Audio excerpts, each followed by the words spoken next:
We're going to do some mantra meditation. Very simple. Focus on the sound of these mantras. There's no need to try and think of anything in particular. Just allow your mind to hear the mantras, and anything that comes to your mind that's not connected with this chanting, just let it drift away. So, welcome.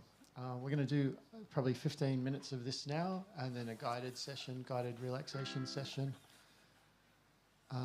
and then a talk about the application of this yoga chanting process, and then dinner, and then lots more chanting after that. So, cool. Welcome.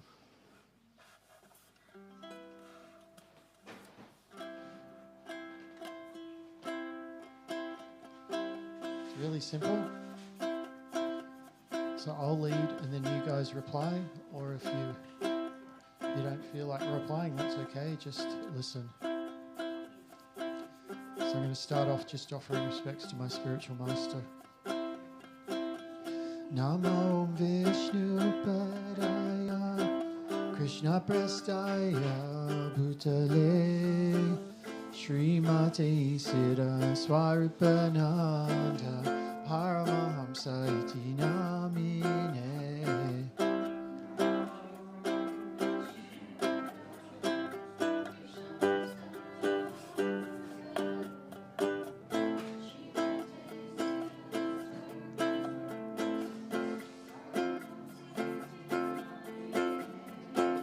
Nama Om Vishnu Padaya Krishna Prastaya Bhutale Srimati Siddha Swarupananda Paramahamsa Iti Namine.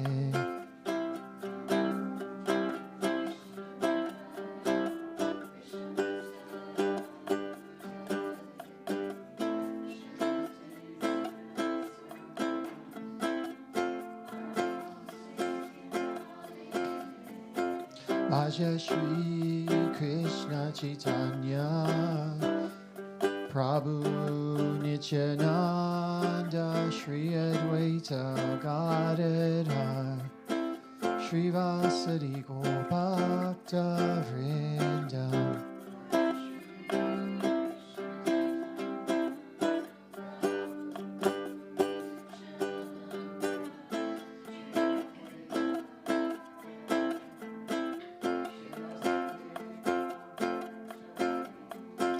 Bhaja Shri Krishna Chaitanya Prabhu Nityananda Shri Advaita Gadadhar Shri Vasadi Gopakta Vrindam.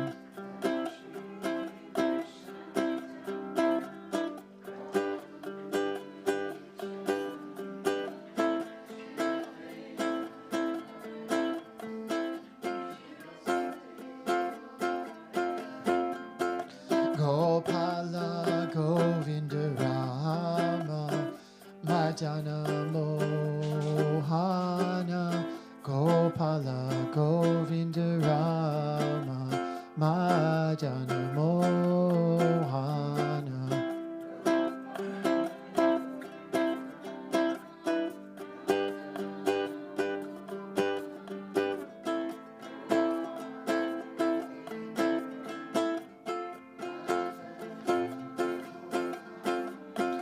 Gopala Govinda Rama Madana Mohana Gopala Govinda Rama Madana Mohana. Your turn.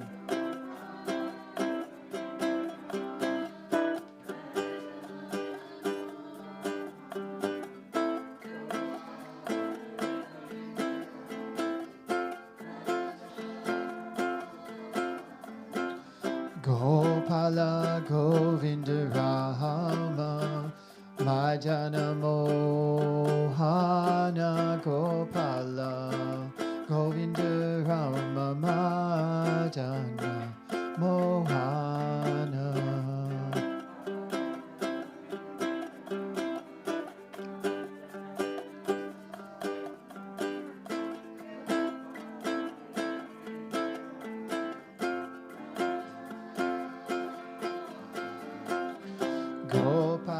Govinda Rama Madana Mohana Gopala Govinda Rama Madana Mohana.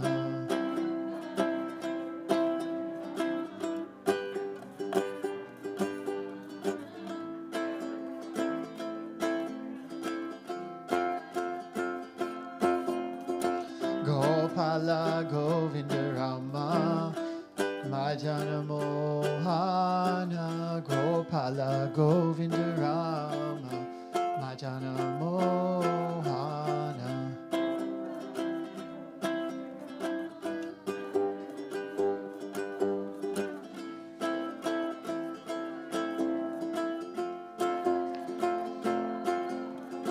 Gopala Govinda Rama Madana Mohana Gopala Govinda Rama Madana Mohana.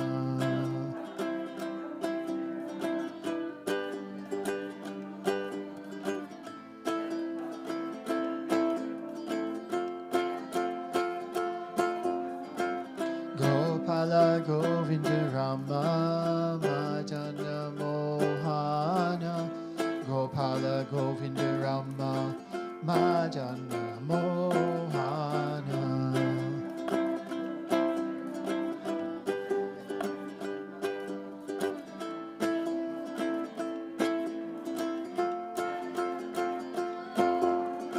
Gopala Govinda Rama Madana Mohana Gopala Govinda Rama Madana Mohana.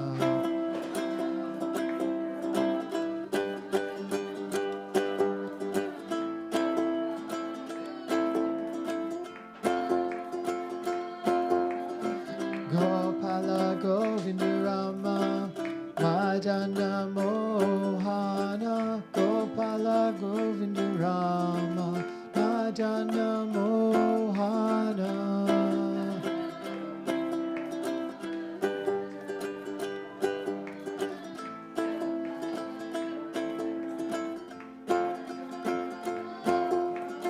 Gopala Govinda Rama Madana Mohana Gopala Govinda Rama Madana Mohana.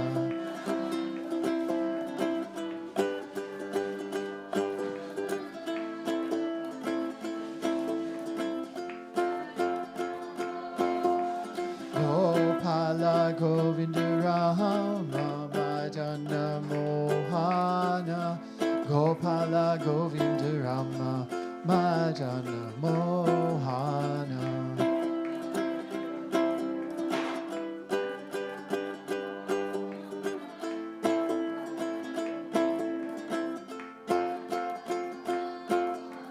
Gopala Govinda Rama Madana Mohana Gopala Govinda Rama Madana Mohana.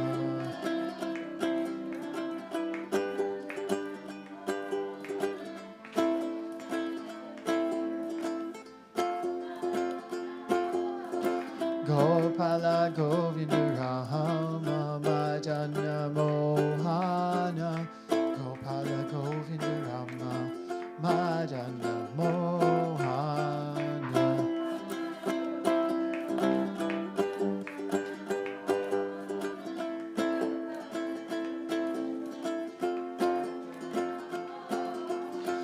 Gopala Govinda Rama Madana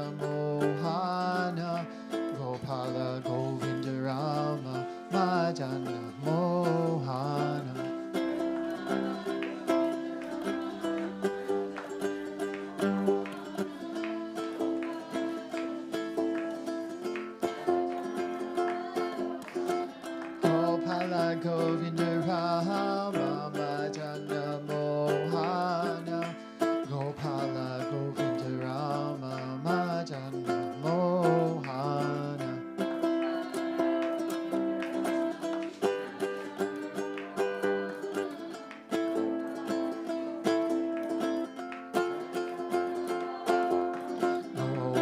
Gopala Govinda Rama Madana Mohana Gopala Govinda Rama Madana Mohana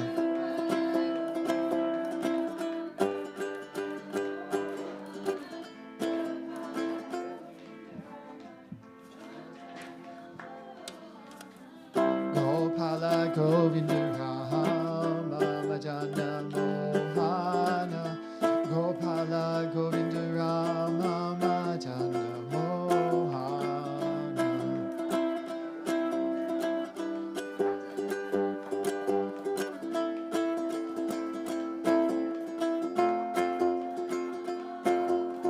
Gopala Govinda Rama Madana Mohana Gopala Govinda Rama Madana Mohana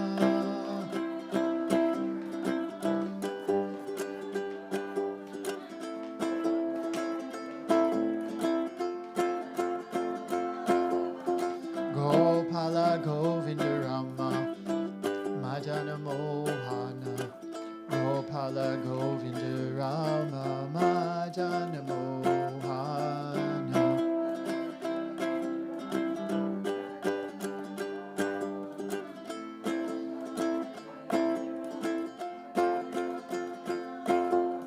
Gopala Govinda Rama Madana Mohana Gopala Govinda Rama Madana Mohana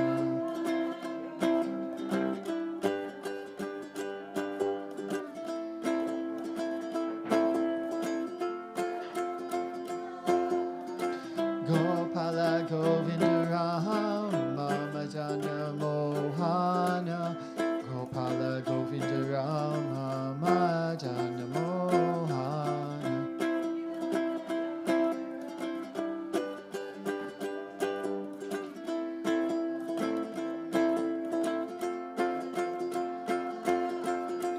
Gopala Govinda Rama Madana Mohana Gopala Govinda Rama Madana Mohana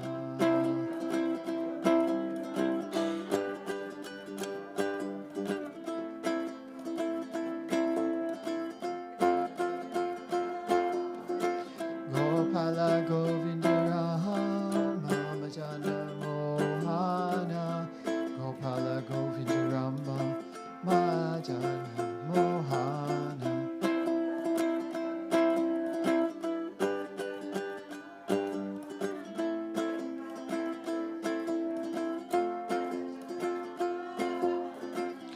Gopala Govinda Rama Madana Mohana Gopala Govinda Rama Madana Mohana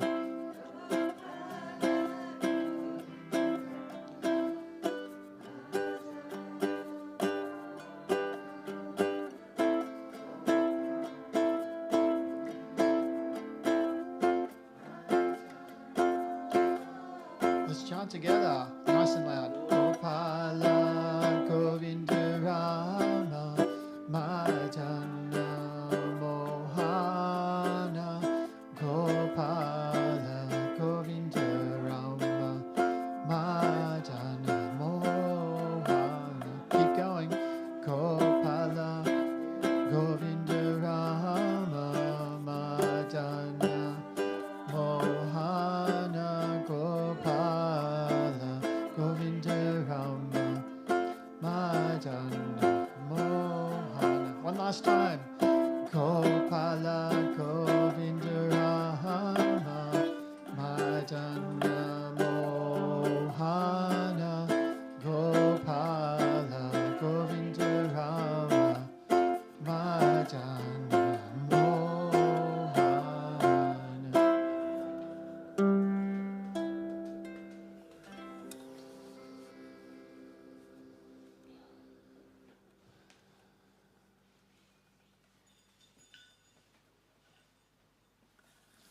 Namaste and welcome.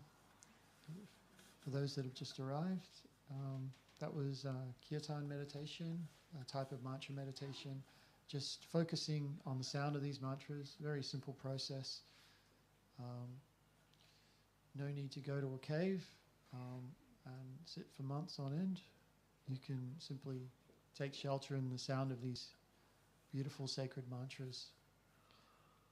So I'd like to invite Amir forward, and he's going to give you a method of meditation that you can apply anytime. Especially you can take home and apply it there. You know, we're often stressed in this day and age with so much going on in our lives, and anyway, Amir, please come forward.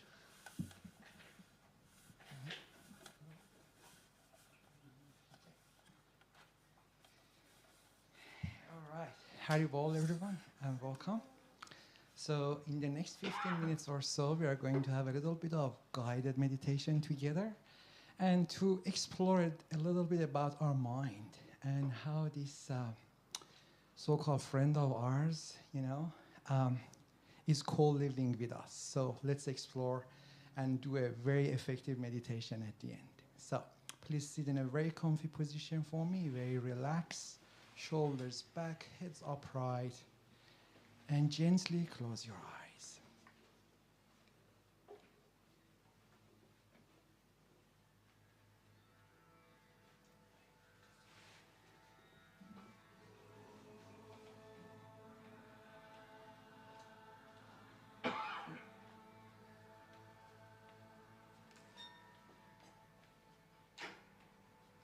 All right.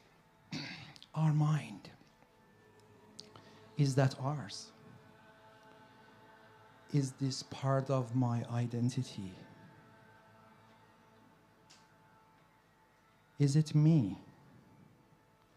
Or is it something external that I'm using? That's a key question, and most people never get asked this question from themselves until they die. If you do today, you'll be ahead of 90% plus of the people who come to this world and leave.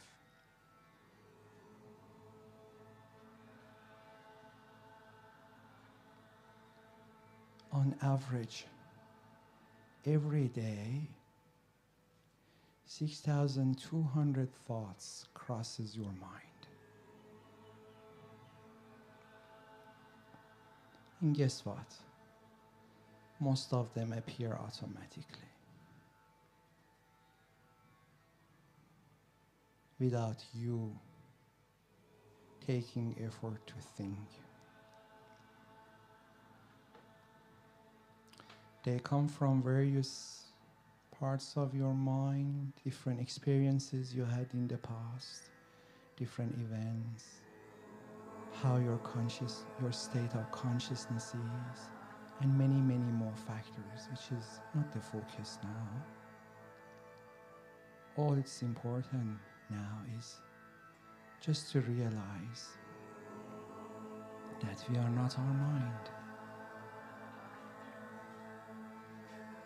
and that we are not our thoughts either. We are the silent witness, observing the content of mind, which is in the form of thoughts, emotions, desires, demands, and so on.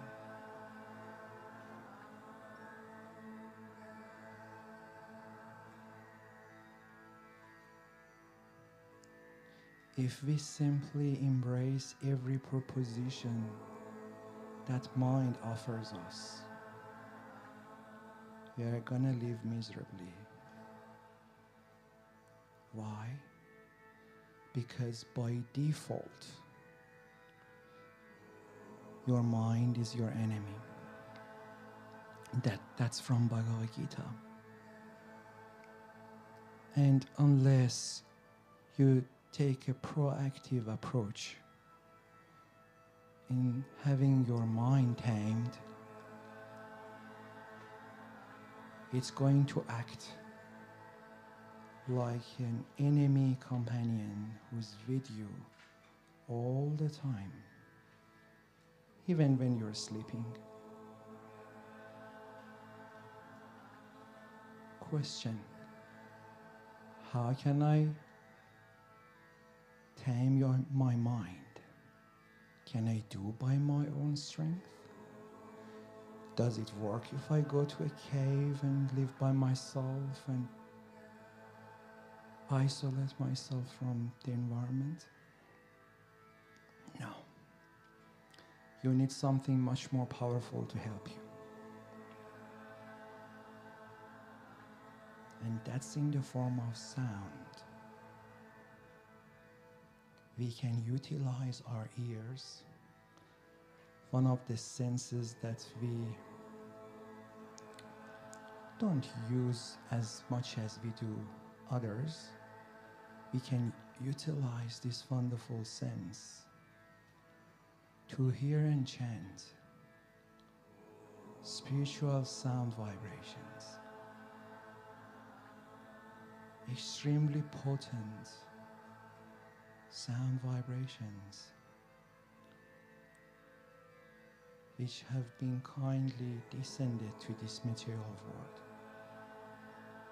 We can freely chant these beautiful mantras and let our consciousness to get purified.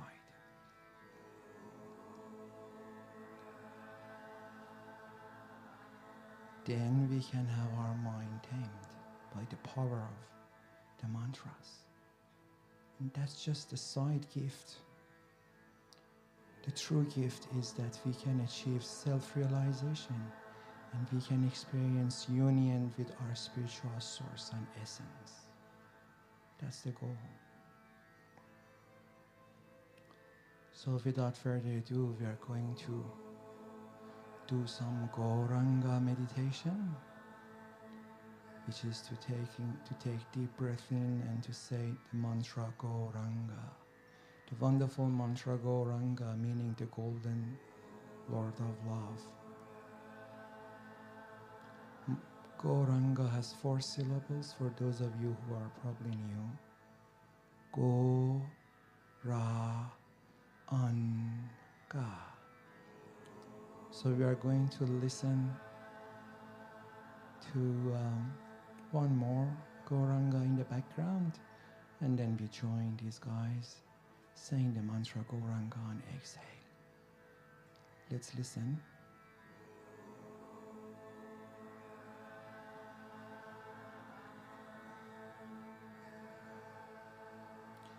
We are going to join them now. Deep breath in.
Let's do one more.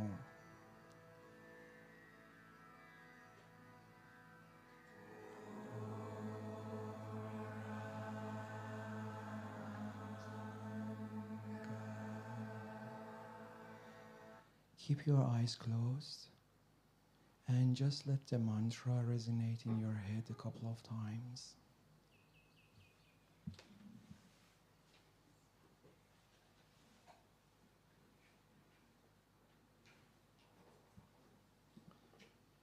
So we are now going to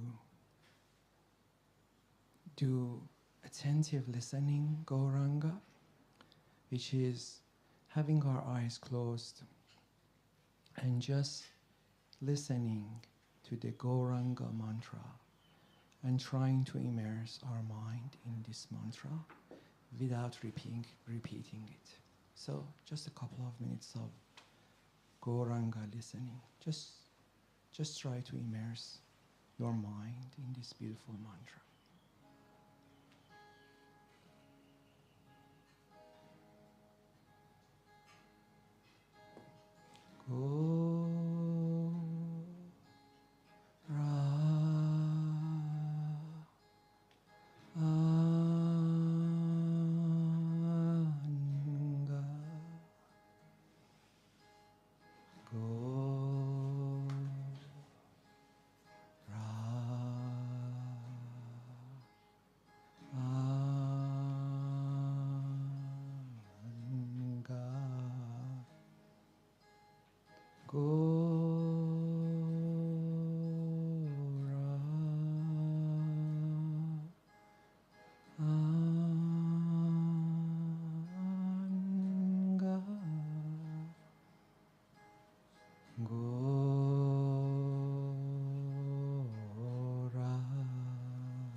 This was attentive Gauranga meditation. So let's bring our focus back to the room, become aware of where we were and people around you. And you can now gently open your eyes and probably having your palm together, creating some nice warmth and massaging your face. All right. Thank you so much, everyone, for joining me tonight. And I now would like to invite my dear friend Jiva Krishnadas to come and give us some yoga wisdom insight. Haribol.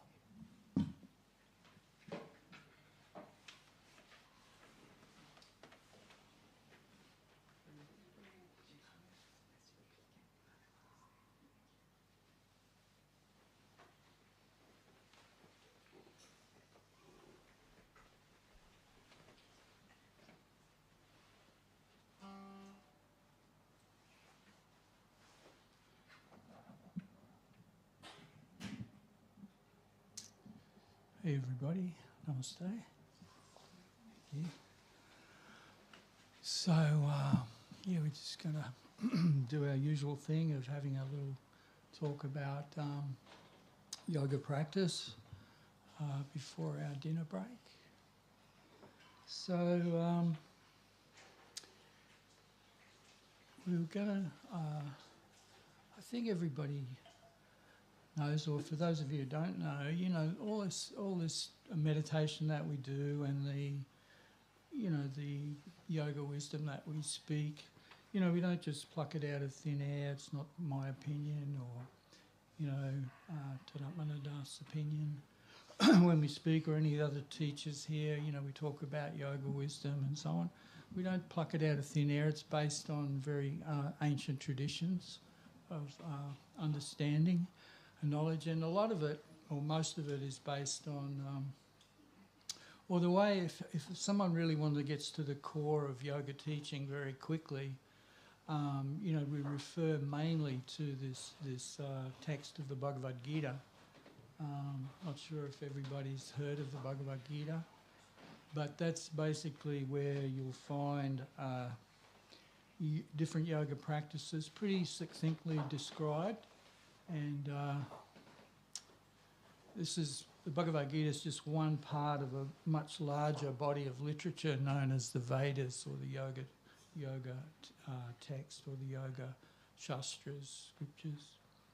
And I don't know if you know anything about it, but these Vedic texts, as they're called, the ancient texts coming out of India, they're so vast that, you know, we could hardly, you know, if a person was to trace a lot of them out and try and understand everything that's in these texts, you'd spend your whole life, you wouldn't even get to be able to do it.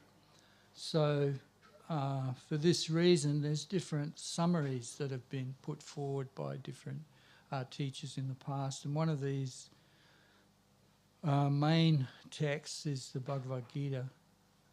And so in the Bhagavad-Gita, you've got different yoga processes described. There's the four main yoga processes are called Astunga Yoga, which is basically a path of austerity, controlling the senses, and the old classic style of meditation where you sit cross-legged, straight back, like this.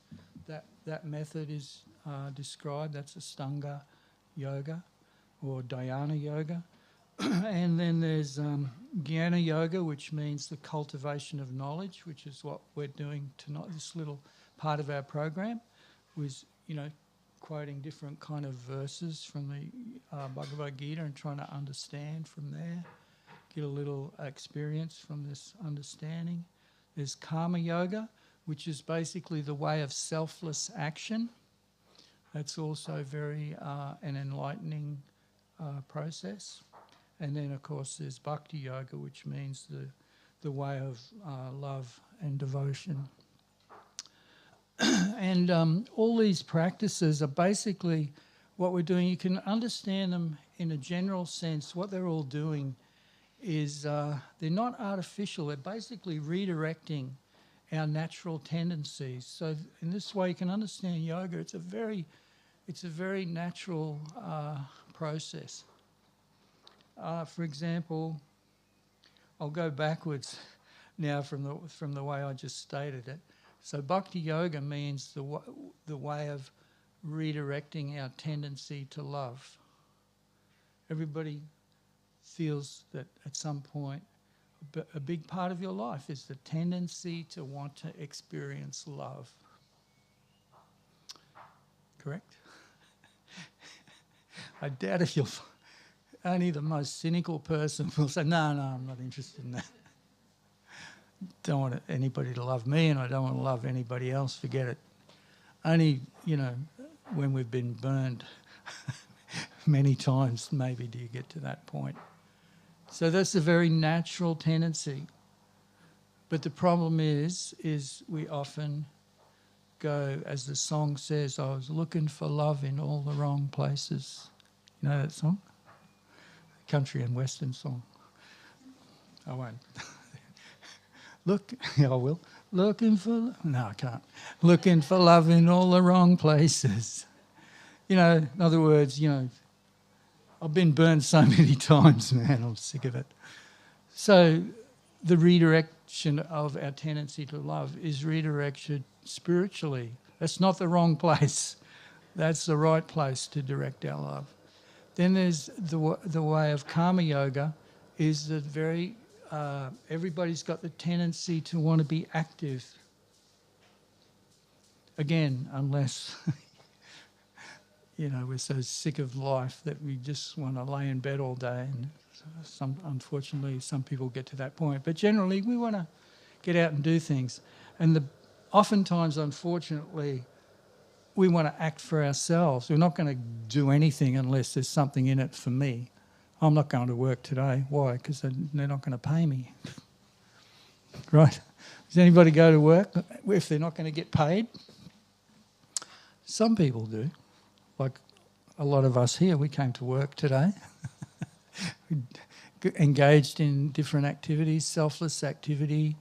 Anyway, this is a complicated one, a little bit more complicated. There's different ways in which this selfless action can be described. Basically, you can think of it as welfare activities. And on the material level, at least, you do some action. You go and work for nothing, basically. You give your time to help others in some way. So that's very liberating, Whereas the action of the selfish kind, it's sort of very miserly, right?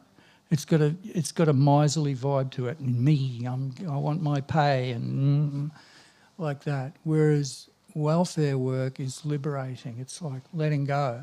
Oh yeah, I'm going to give my time and so on. And the best kind of welfare work, again, is when it's directed spiritually for a spiritual purpose. And then you have Jnana Yoga. Well, everybody has the tendency to want to reason and think about things and speculate, right? What's it all about? The big questions kind of thing. Everybody wants to try and figure it out. So the best, rather than just sort of think about different things that are really not going to help us in any way, or use our mind and our intelligence in different, that's not going to help us, we redirect that. We use that to try and understand things. Who am I? Is there life beyond the death of this body, and so on? Is there a higher power? So on like that. That's the best use of our mind and intelligence, because these are important issues that'll determine how we're going to live, and how we live determines whether we're going to be satisfied or not. So those three, the tendency to love, the tendency to be active, and the tendency to reason, these are the basis of the most advanced, they're the easiest forms of yoga. They're the easiest yoga practices because they redirect our natural tendencies. The other form of yoga is called Astunga Yoga, which is, people still practice it a little bit. It's a little bit different. It's a little bit more difficult in a sense, because it begins primarily, or the foundation of it is being very austere, controlling your senses. In other words,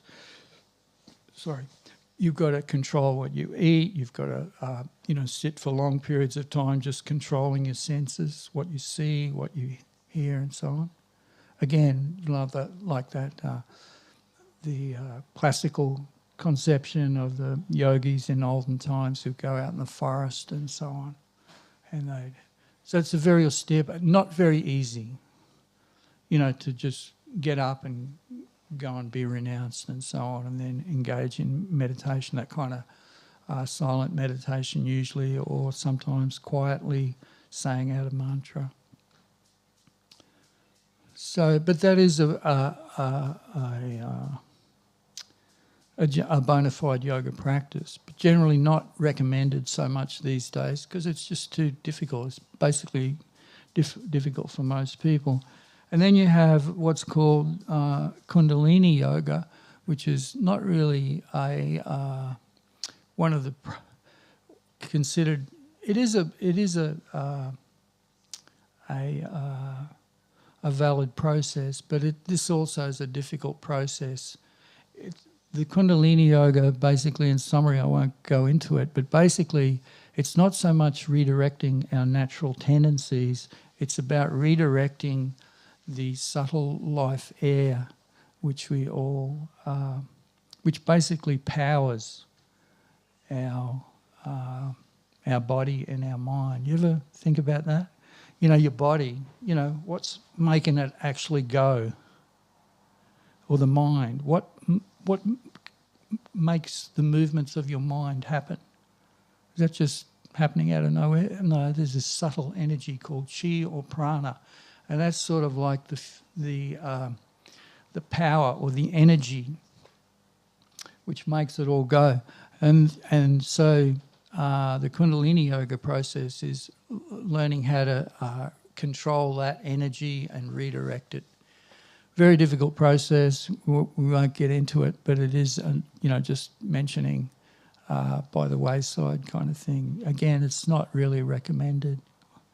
It's done in olden times when people were easily able to do that, but it requires, tremendous austerity.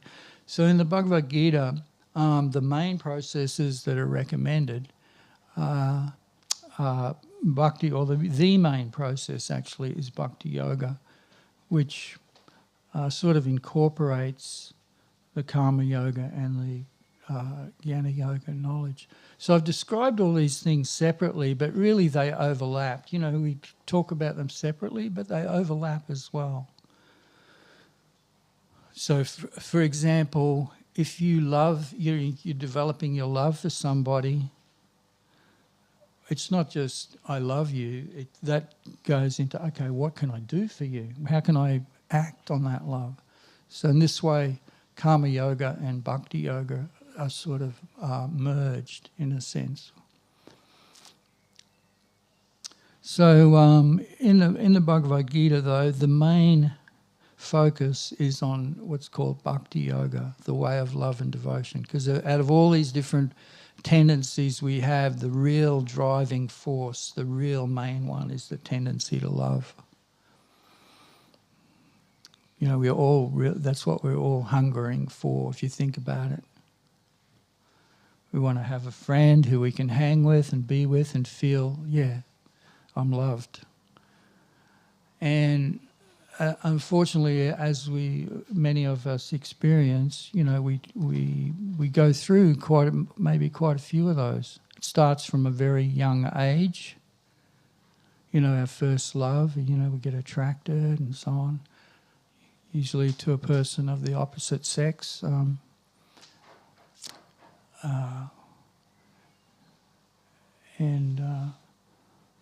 So it starts very young, you know, the hormones start raging. Gradually, as we get older, we might have been through a few of those kind of relationships, and we start to know what it is. You start to get a bit wise about those kind of things, and you don't sort of so easily just jump in. It's very like in the beginning, you know, sometimes it's called like a mirage, you know, how to have those things. If you're in the desert, you know, sometimes the people are thirsting for water. They'll see a mirage and they'll race towards this thing and they'll find out it's not what they thought it was. So sometimes the love in the material sense can be a bit like that. You see a person, you think, yeah, I can really love that person. And you know, you might embrace them and so on, and you embrace a little more, and then 2 or 3 weeks later, or maybe 2 or 3 years later, the embrace is, you know, maybe it's wearing off a little bit. And you find out that, you know, and this is, you know, I don't mean to be too critical, but this is just the way of it. You know, each one of us, we're not perfect. We're looking for the perfect partner. But we'll get disappointed by our partner to some extent, and our partner will disappoint us. Works both ways, you know. I'm not perfect. The person who I fell in love with isn't perfect. So it's good to go into, you know, if we're going to get into relationships, it's good to have that. You know, just you don't expect that this person, yes, They ride off into the sunset and they're perfect. You know the movies, they always end like that. They don't show what happens 2 or 3 weeks after the ride into the sunset. No, I don't want to get too cynical, because sometimes we can have really good relationships with people that can last for our whole life. But those usually happen when it's based on, when it's beyond the physical side of things. When we're really tuning into the person, the real person, the soul, the spiritual, and the relationship becomes very spiritual then.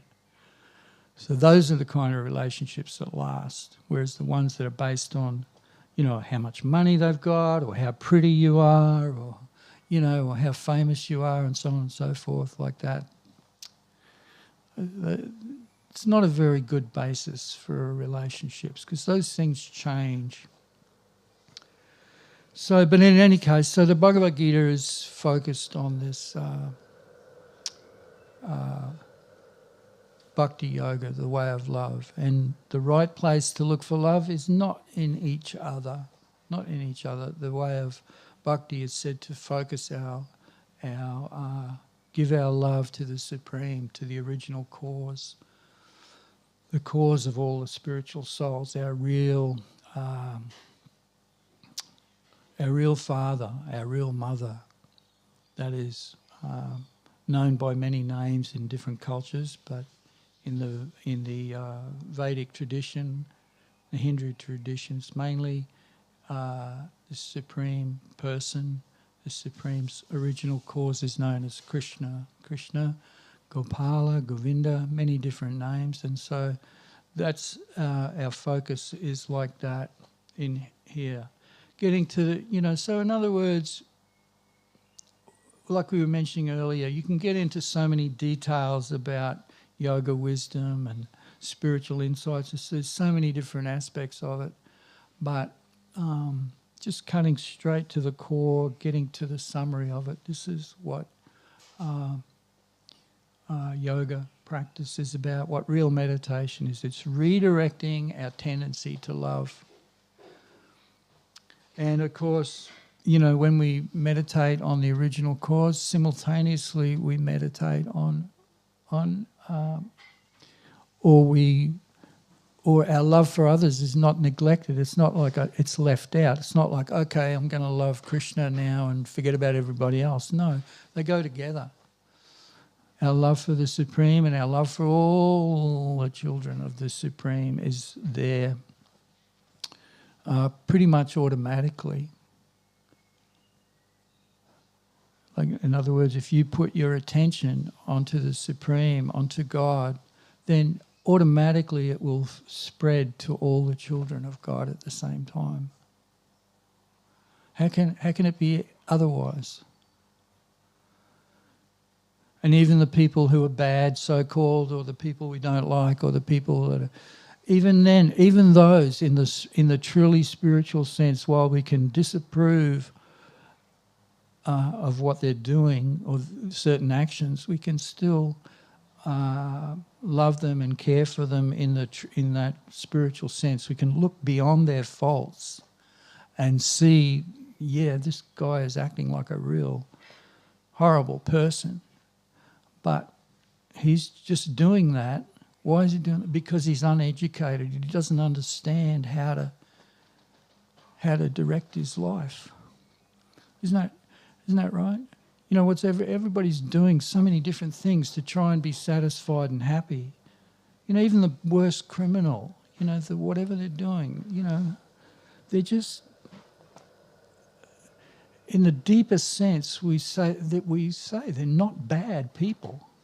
In the spiritual sense, that guy is a child of God as well. But because they're uneducated, they don't know what they're doing, they haven't received information, they're doing stupid things, they're doing bad things, they're doing horrible, despicable things. And so we can see it like that. And so for the yogi who understands all this, we can direct our love towards the Supreme Person, and we direct it, automatically it spreads. Just like, the analogy is sometimes given, if you water the root of a tree, what happens? Every single leaf gets it, gets the benefit. That's what it means to love God and the children of God. You water the tree, the root of the tree, and it spreads to everybody. Whereas if you try and put water on individual leaves, what happens? It doesn't work. Oh, I used to do it when I was a kid sometimes, actually. Go and water the garden. And my parents would ask me, and I'd go and put water on the leaf because it made the leaves look really shiny and look like, yeah, this is a good job here. It looks good. Isn't that like, that's material pleasure, is like that. Oh, it's like a shiny leaf. Imagining, yeah, this is great. Isn't material pleasure like that? It's very fleeting. It's like, it's superficial. Yeah. And then 10 minutes later you find out you're not satisfied. Just like that leaf, you put water on the outside, it's not deeply satisfied. So this is the way of yoga, is to pour water onto the root of the tree, the original cause of the whole universe, the whole tree. And that's the method. People talk about wanting to love everybody and so on, and have brotherhood and sisterhood, and so that's the way. That's the yoga method.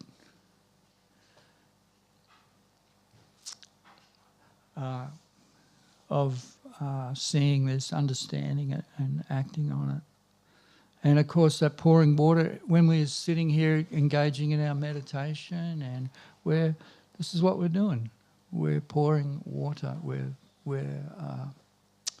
putting our focus on the root of the whole universe, the root of the tree, the original cause. And we do that in that way, then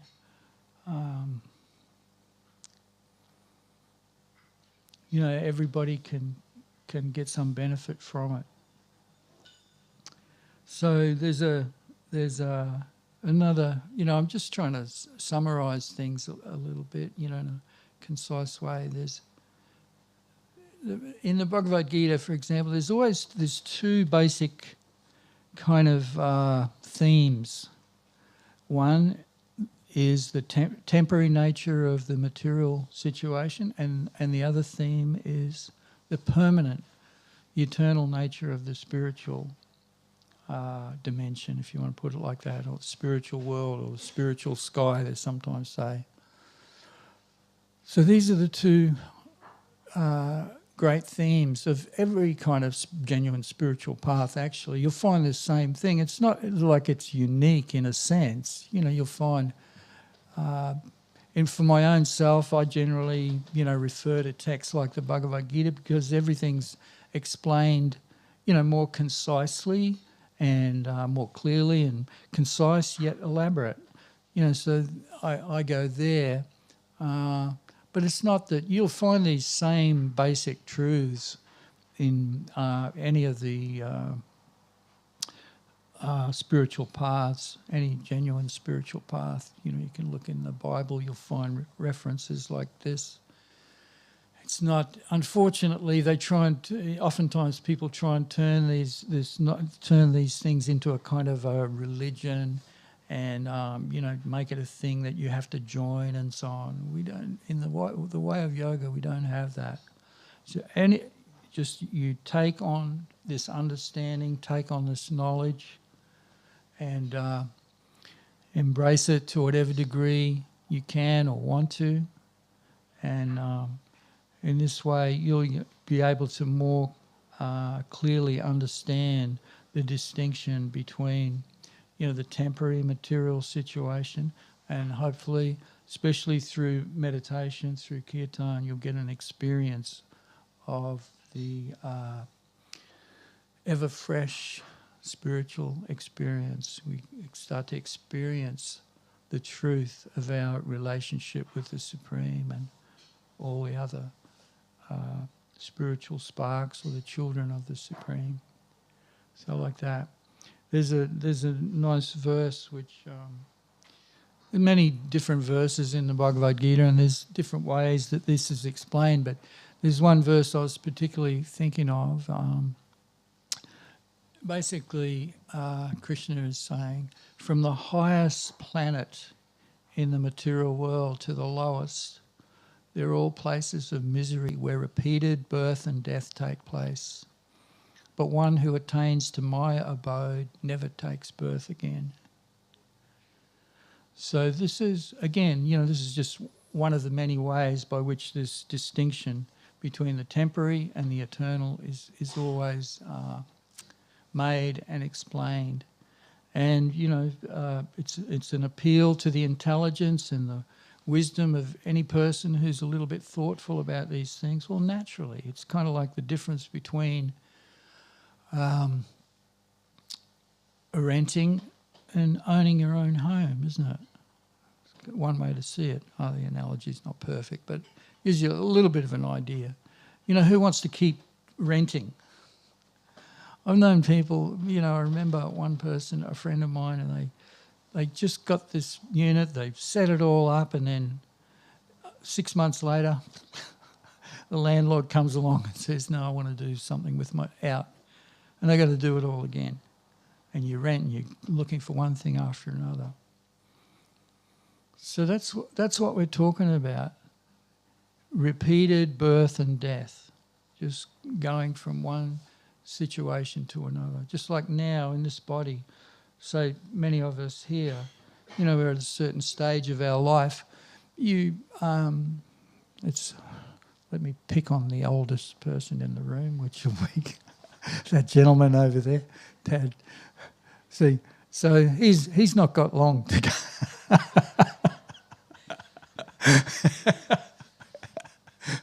Well, we don't know. There's no, as they say, there's no guarantees. There's no guarantees. Nobody's got, when you talk about the body, nobody's, as my spiritual master used to say, nobody's got a contract that says you've got certainly, you don't know when the lease on this property is going to end. Some people think they're going to, it's true, some people think they're going to go a long time. Young people who are very healthy in a lot of ways. You don't know. The mother of my children, she was healthy, really healthy person, yogi, good diet, but out of the blue, breast cancer and then lung cancer. Out of nowhere, you wouldn't think. Whereas I, really unhealthy, overweight, everything. I should have been the one to die. 20 years later, I'm still going. I'm thinking, God, hell. So you don't know. We don't know. Who can say? But what we do know is it is going to end. And even all the people that struggle and get it together, I've got my mansion and my Mercedes-Benz and my this and that and everything, and I've got it all together. No. That's why it's called places of misery where repeated birth and death take place. You've got to leave at some point. And it's said that for the rich people, the really people, they suffer the most. As the old saying, when you got nothing to lose. The poor people, no big deal, I'm going to die.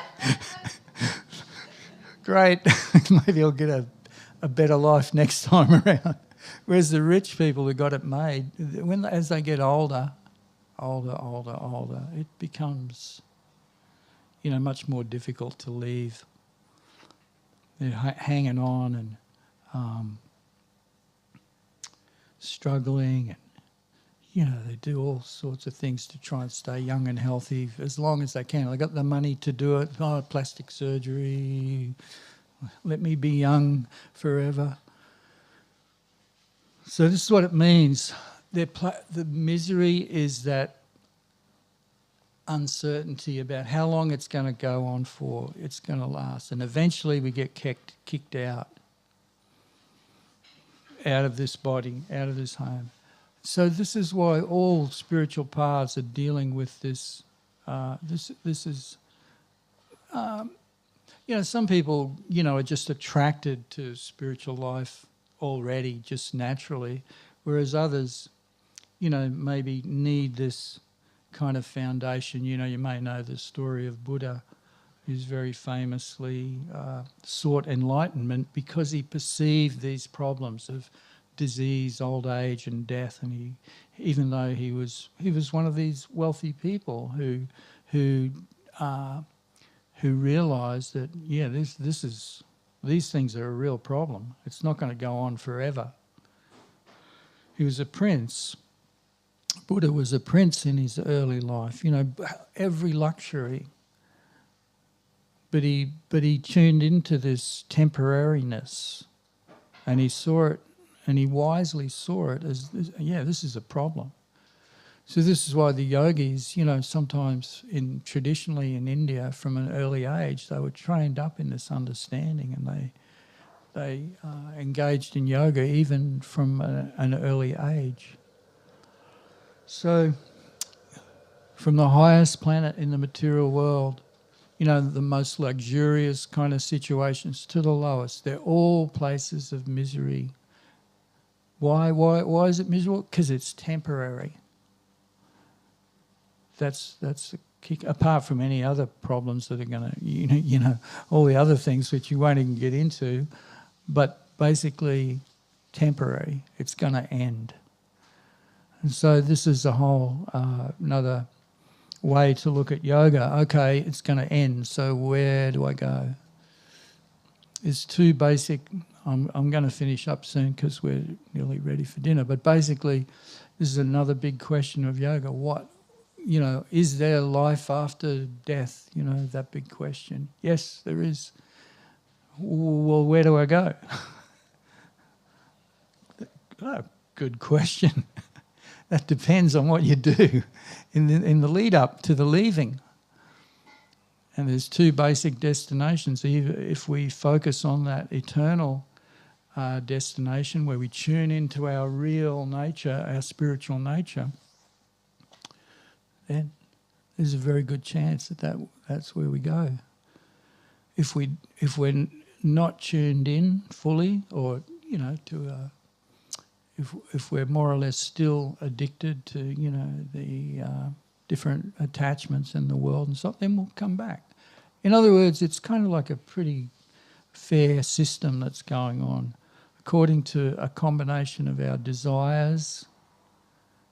Whatever, put it this way, in a very general sense, there's a lot of details to be understood, but in a general sense, it's just according to our desire, that's where we go. If we're really into material life and material world, that's where we'll go. We'll come back and get another material body of one kind or another, depending on our desires and depending on our karma. So that's called that's another whole science, another whole subject in connection with yoga, the science of reincarnation, understanding what that's all about. But if our desires are spiritually focused, especially we're really redirecting our tendency to love, putting it onto Krishna, putting it onto the Supreme, then there's a good chance that that's where we'll go. And it's not necessarily we have to achieve perfection. It's not, but if that is our main kind of focus of our life, that's our main interest, our main tendency, there's a very good chance that's where we're going to go. And we'll, even if we don't go all the way, we'll go in that direction. And again, we'll get a chance to pick it up in the future, in a future life. So this is a very amazing science of yoga, science of reincarnation, all these, and the good news is it's freely available to anybody who cares to, pick up the yoga texts and have a look and try and understand them. So I've just gotten the cue that dinner's ready. So we'll finish off. I'm sorry I went too long. I was hoping to have a bit of time for questions. If anybody have a questions, maybe next time. I can never. There's always some tangent to go off on, and kind of it's just so much to say. So sorry about that. But we're just going to have a lot of chanting for the rest of the evening. A little bit now while dinner's being served, and then after dinner we'll, get into it a bit more. It's okay. So I'll just.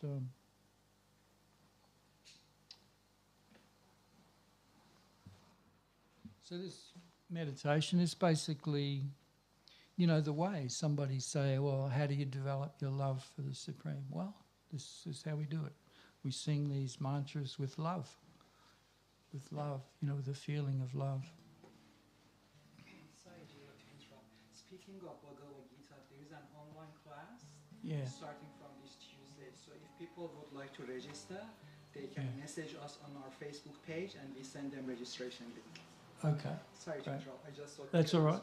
You spoke about that. That might be a good spot. Sorry. Good. Everybody get that?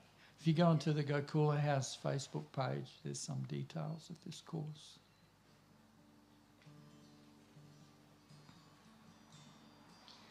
Gopala, Govinda, Rama, Adana, Mohana, Gopala, Govinda, Rama, Adana, Mohana, Gopala, Govinda,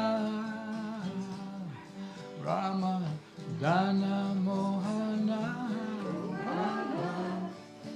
Govinda,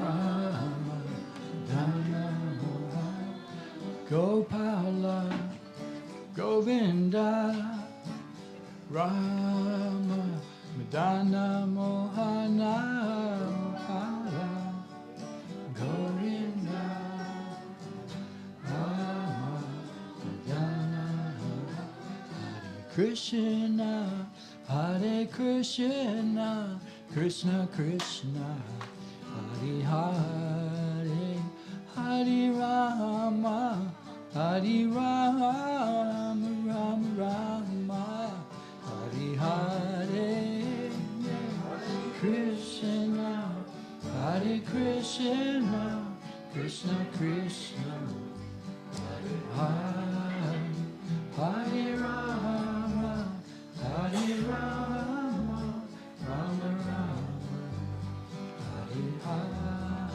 Hare Krishna, Hare Krishna, Krishna Krishna, Hare Hare, Hare Rama, Hare Rama, Rama Rama, Hare Hare, Krishna, Hare Krishna, Krishna Krishna, Hare Hare, Hare Rama, Hare Rama, Rama Rama,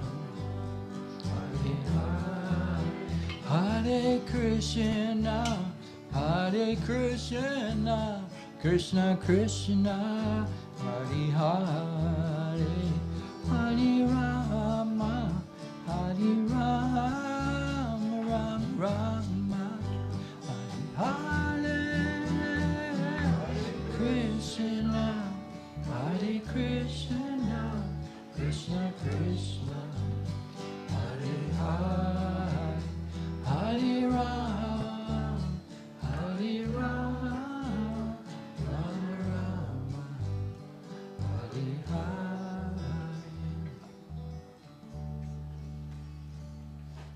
Okay, so thanks everybody. We'll just be back in about half an hour for more chanting.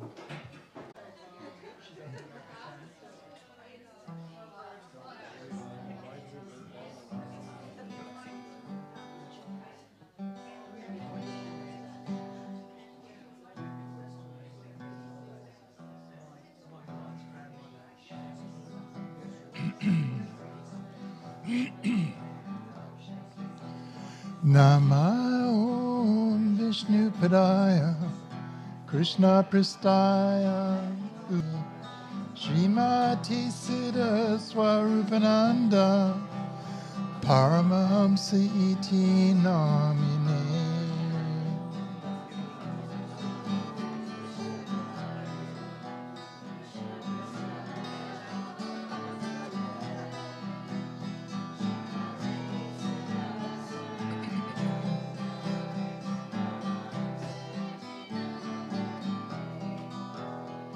Namo Siddha Swarupananda Paramahamsa Namine Gaura Karuna Swarupaya Radhe Krishna Prastayate.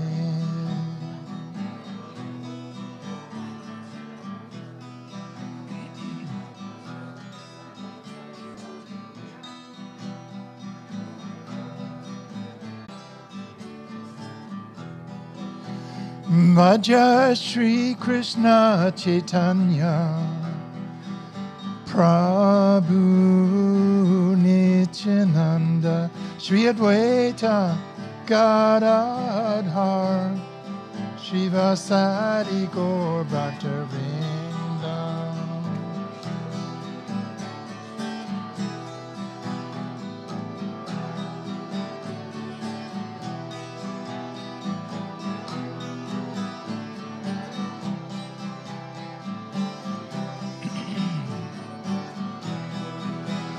Bhaja Shri Krishna Chaitanya Prabhu Nityananda Shri Advaita Gadadhar Shivasadi Gaur Bhattavrinda.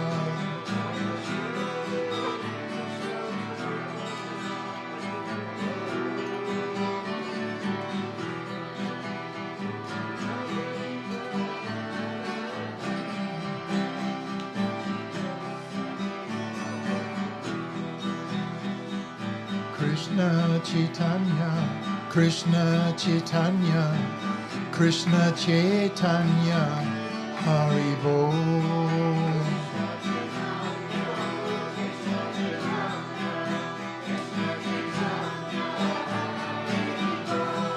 Krishna Chaitanya, Krishna Chaitanya, Krishna Chaitanya, Haribo.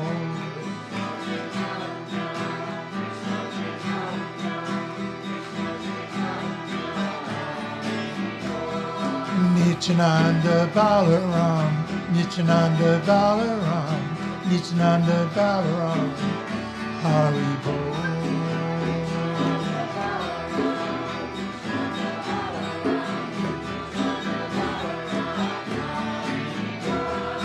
Nityananda Balaram, Nityananda Balaram, Nityananda Balaram, Haribo.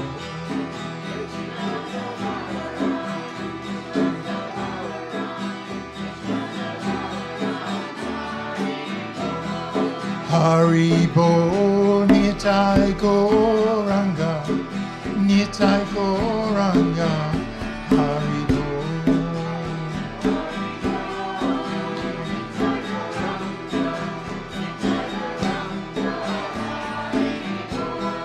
Haribo Nitai Gauranga, Nitai Gauranga, Haribo.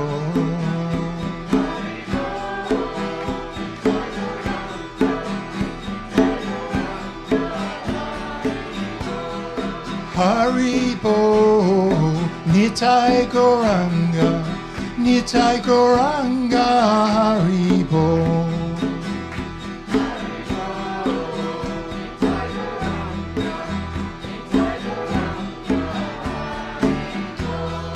Haribo Nitai Gauranga, Nitai Gauranga, Haribo.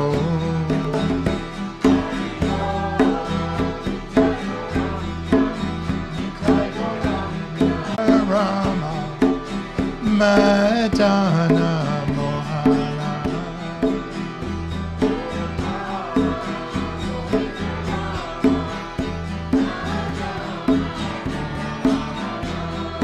Gopala Govinda Rama Madana Gopala Govinda Rama Madana Mohana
Om Hari Om Om Hari Om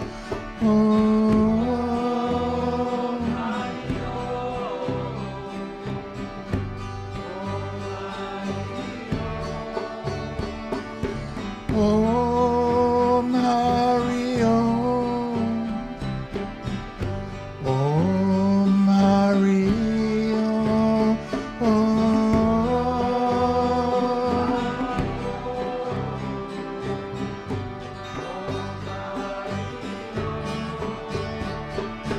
Om Hari Om Hari Om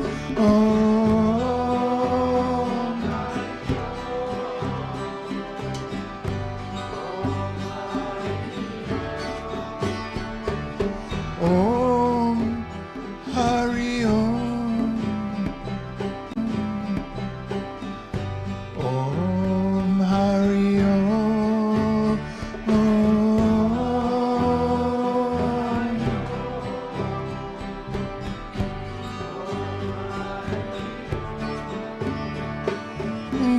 Gopala Govinda Rama Madana Mohana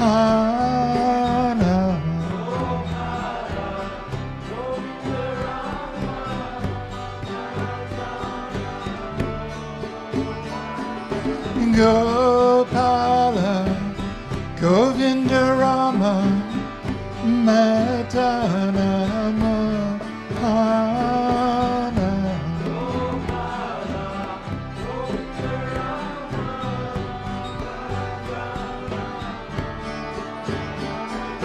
Gopala Govinda Rama Madana Mohana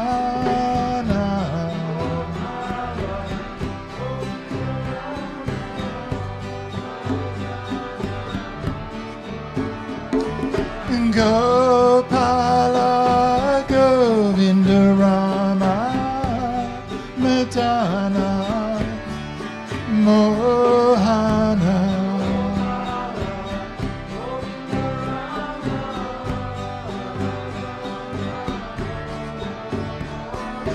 Gopala Govinda Rama Madana Mohana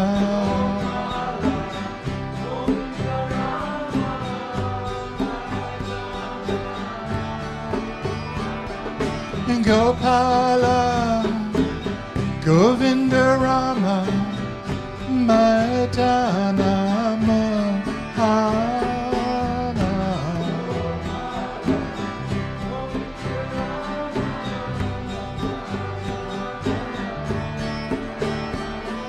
Krishna Krishna Hare Hare Rama Rama Hare Hare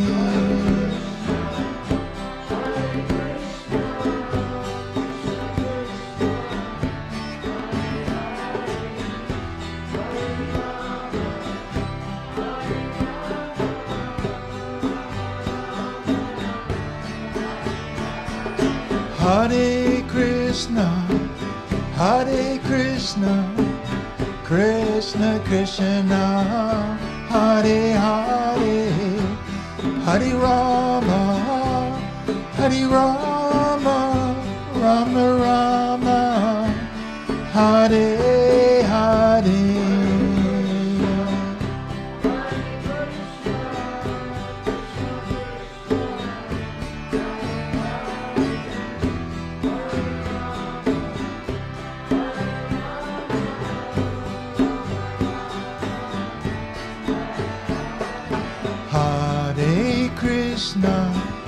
Hare Krishna, Krishna Krishna, Hare Hare, Hare Rama, Hare Rama, Rama Rama, Hare Hare.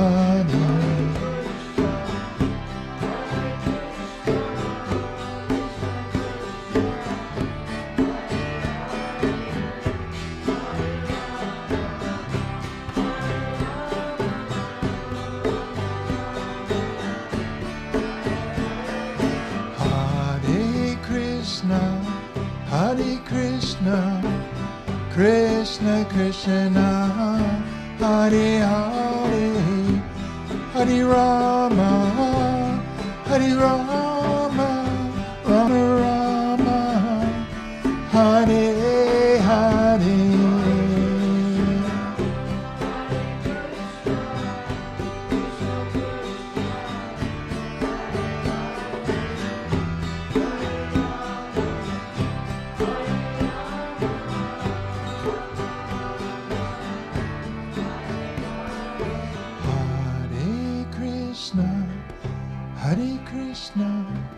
Krishna Krishna, Hare Hare, Hare Rama, Hare Rama, Rama Rama, Hare Hare.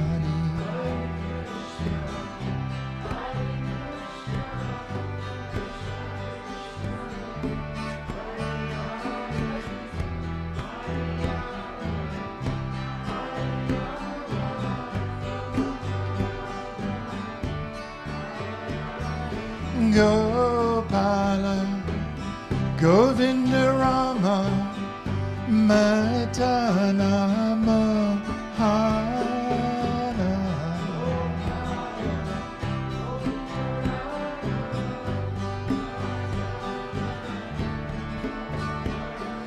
Gopala Govinda Rama Madana Mohana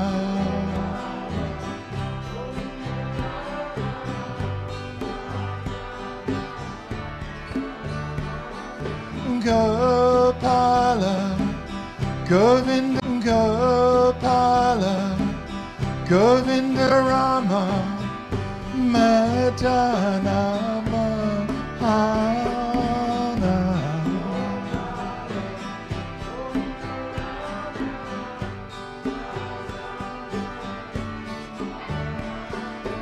Gopala Govinda Rama Madana Mohana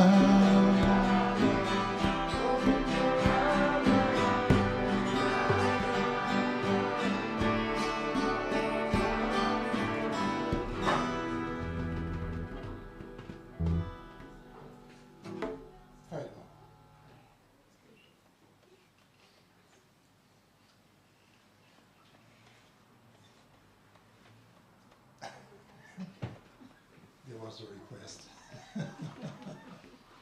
All right. Now, before we start, I'll explain a really, really hard because everyone gets it wrong. I'll do the whole thing right through by myself. Gopala Govinda Rama Madana. You guys just listen. And when we start the next line, you jump in after I've done it. And you do it all by yourselves, and I'll listen. All right? And then it changes. And when it changes... Too common. Perhaps I should write these instructions down. All right. So for those of you that were, not many in the room, there's probably only 3 of us, were alive when Deep Purple were big time. There's a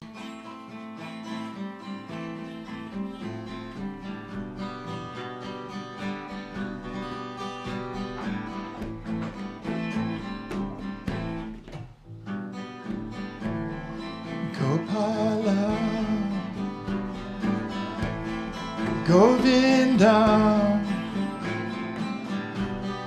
Rama Madana Mohana. Your turn. Gopala Gopala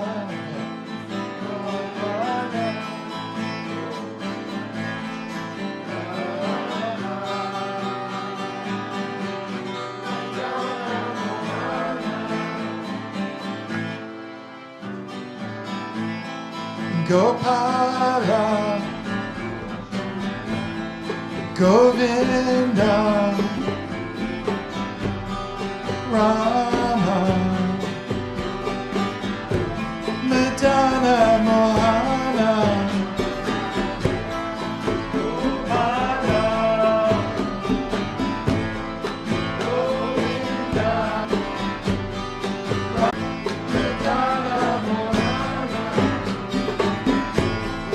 Gopala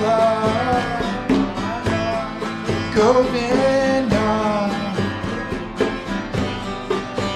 Rama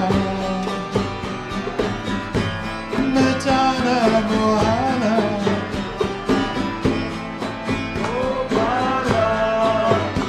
Govinda Rama Madana Mohana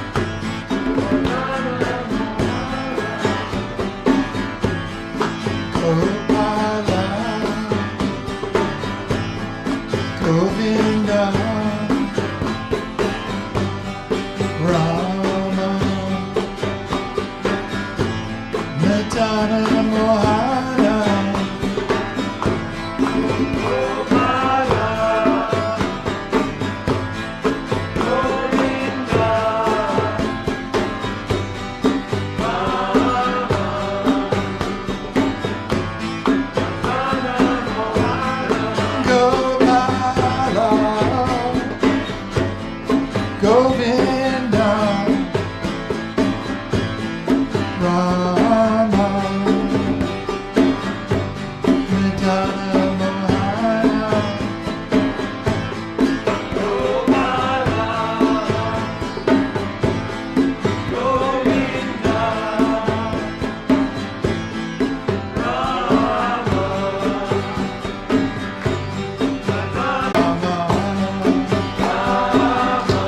Madana Mohana Gopala Govinda Rama Madana Mohana Gopala Govinda Rama Madana Mohana Gopala Govinda Rama Madana Mohana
Well, that was much better than last week, wasn't it? Yes. There's still a couple. There's someone lurking though in the background there in the beginning bit. I'll find out who it was, and you'll be banished. All right. We'll do one more. We'll do another one, and then we'll get Jiva Krishna Dasa.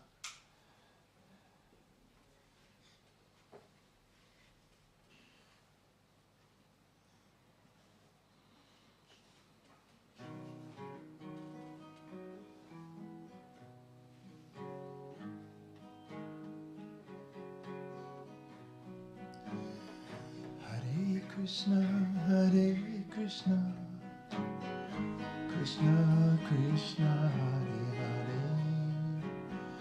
Hare, Hare Rama, Hare Rama,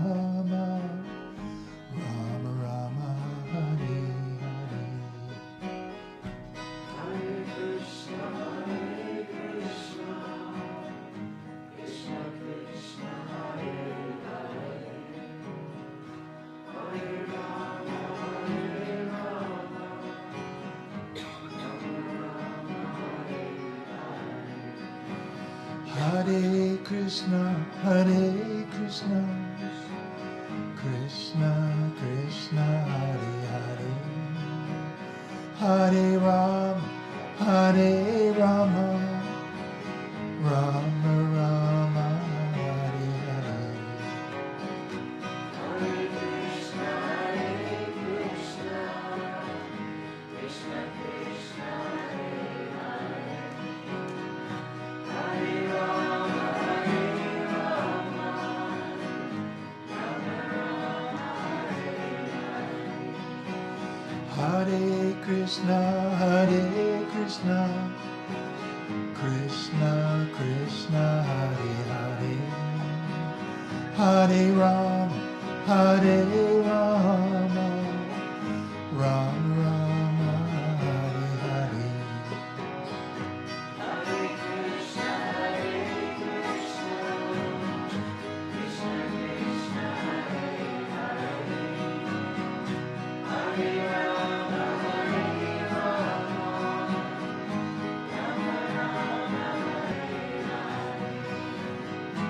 Radharani Shyama Sundar Vrindavan Hari Bol. Radharani Shyama Sundar Vrindavan Hari Bol.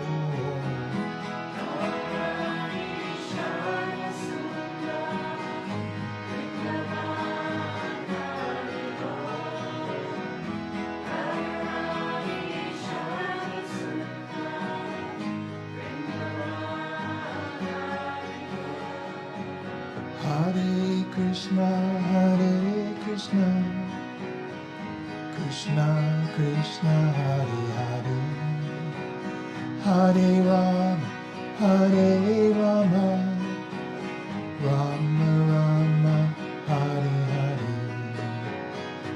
Hare Krishna, Krishna Krishna, Hare Hare, Hare Rama, Rama Rama,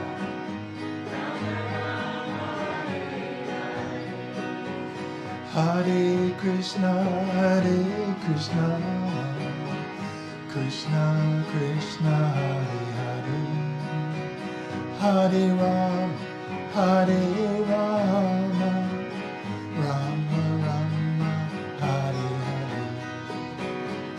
Hare Krishna,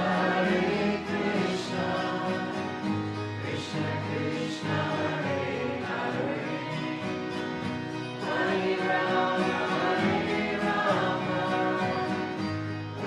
Rama, Hare Krishna, Krishna Krishna, Hare Hare, Hare Rama, Hare Rama, Rama Rama, Hare Hare. Hare Krishna, Krishna Krishna, Hare Hare, Hare Rama, Rama Rama,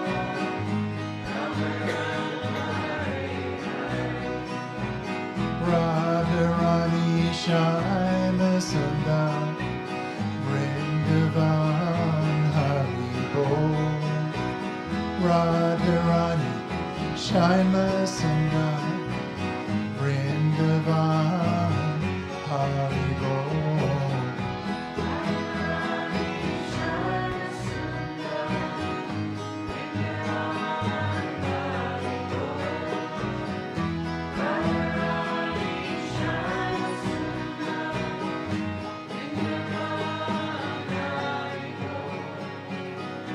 Gopala Govinda Rama Madana Mohana. Gopala Govinda Rama Madana Mohana.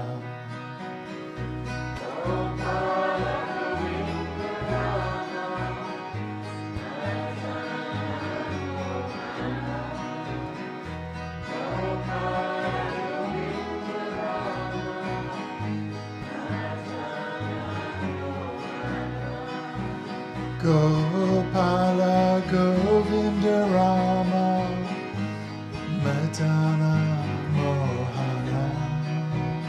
Gopala Govinda Rama Madana Mohana.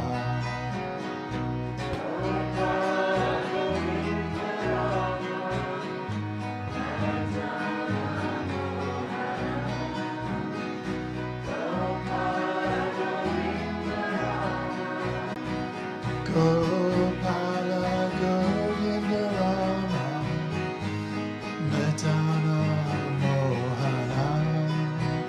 Gopala Govinda Rama Madana Mohana.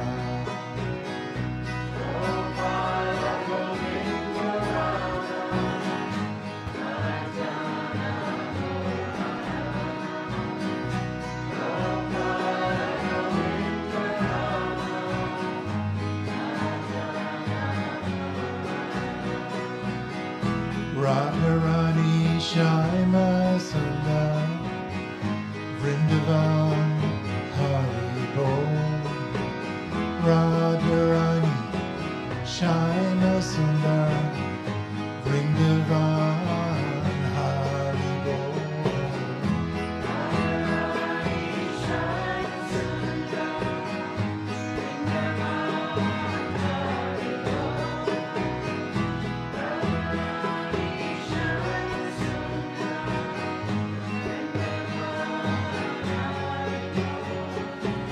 Hare Krishna,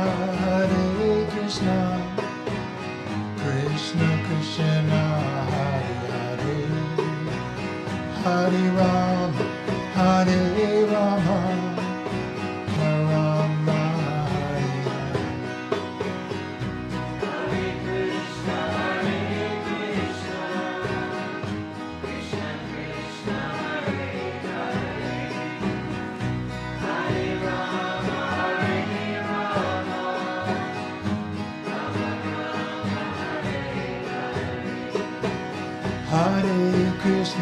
Hare Krishna, Krishna Krishna, Hare Hare, Hare Rama, Hare Rama, Rama Rama, Hare Hare.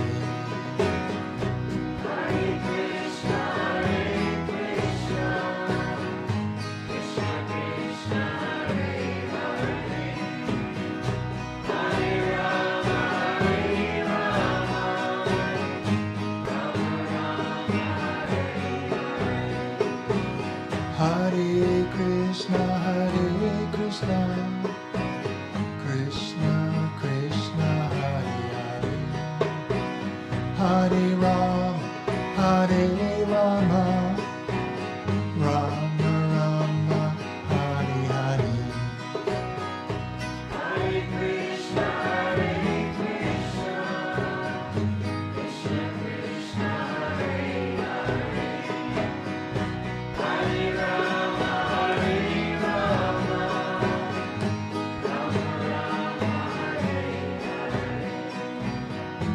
Radharani Shyama Sundar Vrindavan Haribo. Radharani Shyama Sundar Vrindavan Haribo.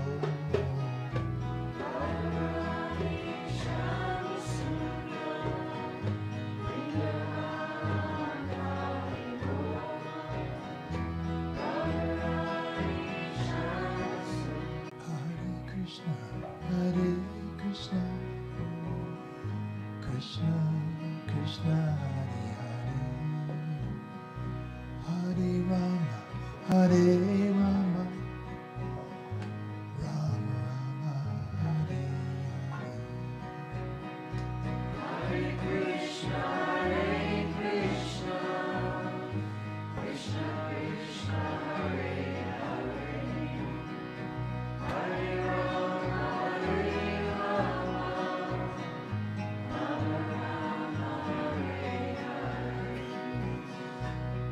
Hare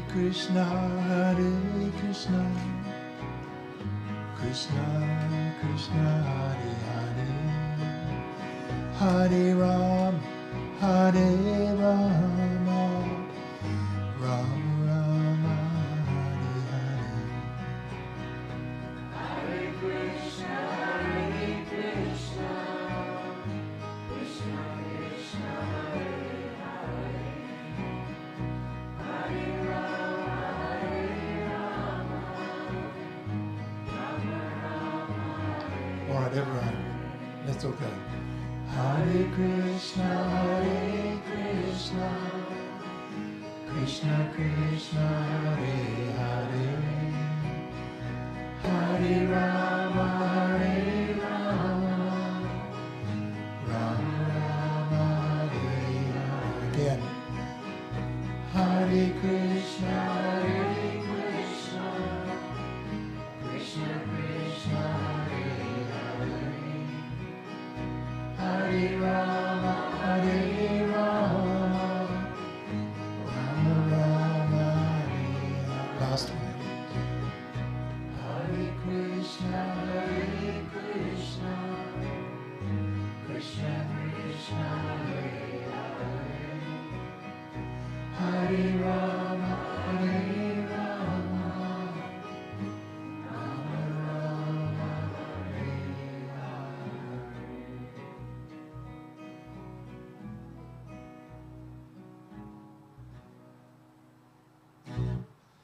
Haribol. Jiva Krishna Das, will you please grace us with your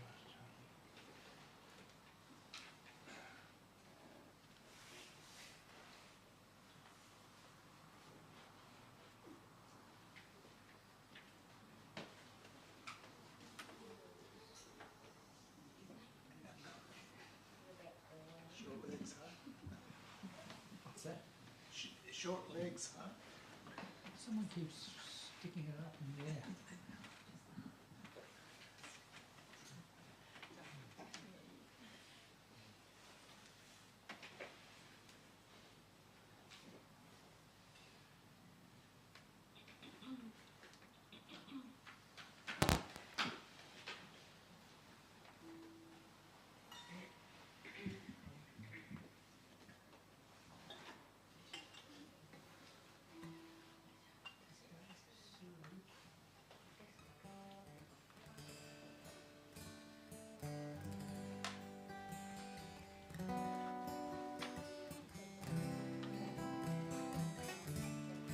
Gopala, Govinda, Rama, Madana, Mohana, Gopala, Govinda,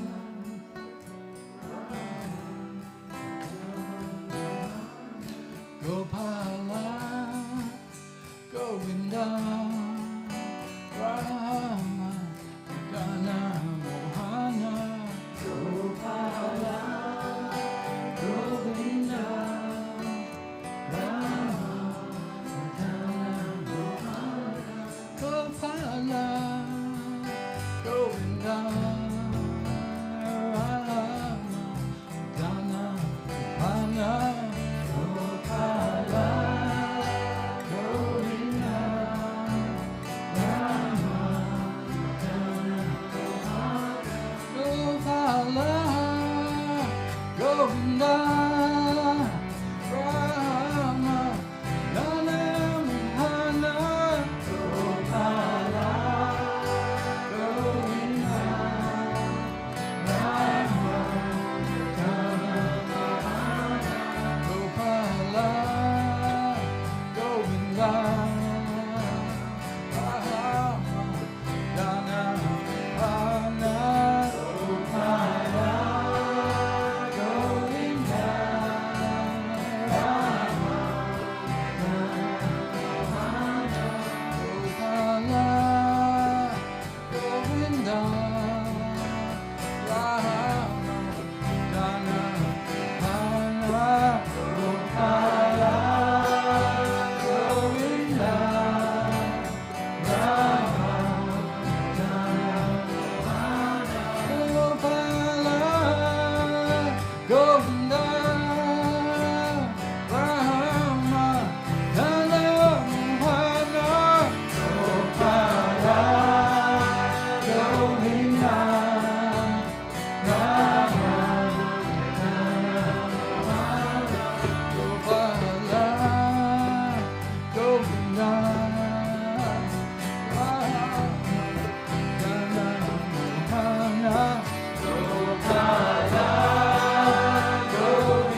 Krishna, Hare Krishna, Krishna Krishna, Hare Hare, Hare Rama, Hare Rama, Rama Rama, Hare Hare, Hare Krishna, Hare Krishna, Krishna Krishna, Hare Hare, Hare Rama, Hare Rama, Rama Rama, Hare Krishna, Hare Krishna, Krishna Krishna, Hare Hare, Hare Rama, Hare Rama, Rama Rama, Hare Hare, Hare Krishna, Hare Krishna, Krishna Krishna, Hare Rama,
Krishna, Krishna,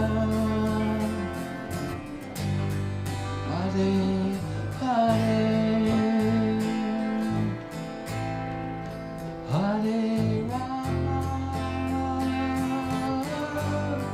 Hare Rama, Rama Rama, Hare Hare, Hare Krishna, Hare Krishna, Krishna Krishna, Hare Hare,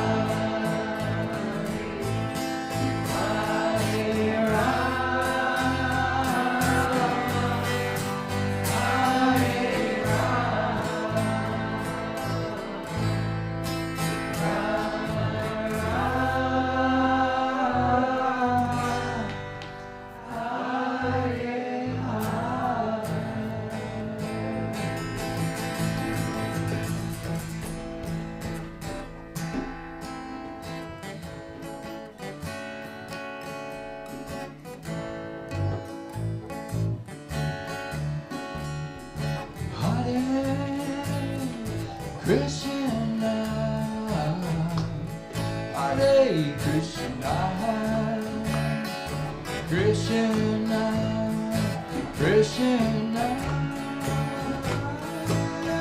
Hare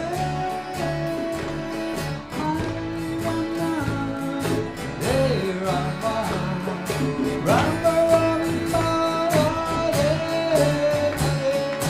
Hare Krishna, Hare Krishna, Krishna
o'clock. 5 minutes. 5 minutes.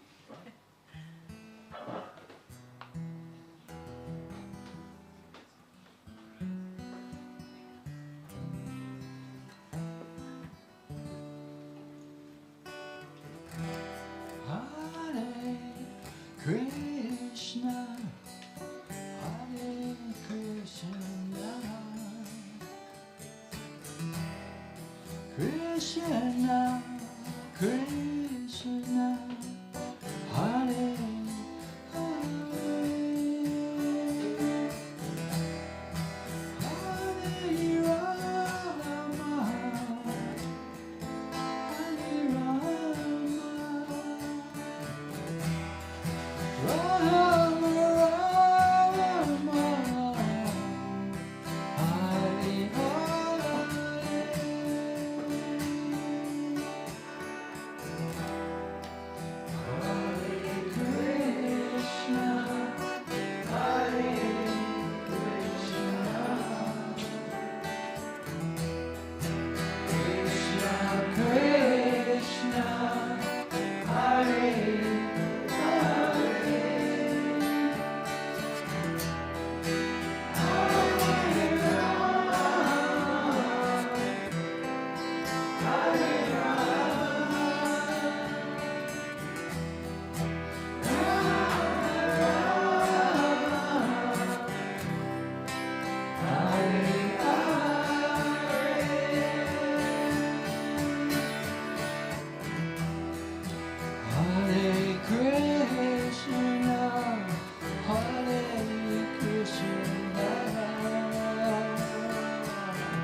So I think that's about all we've got for tonight, everybody.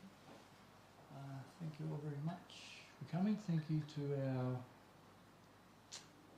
cooks tonight who's back. There was Rasalila and Amir and a Fruz. And so we got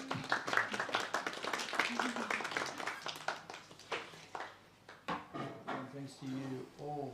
One and all, thank you very much for coming and for chanting and having this beautiful meditation session with us. We'll be here during the week and next Sunday, hopefully.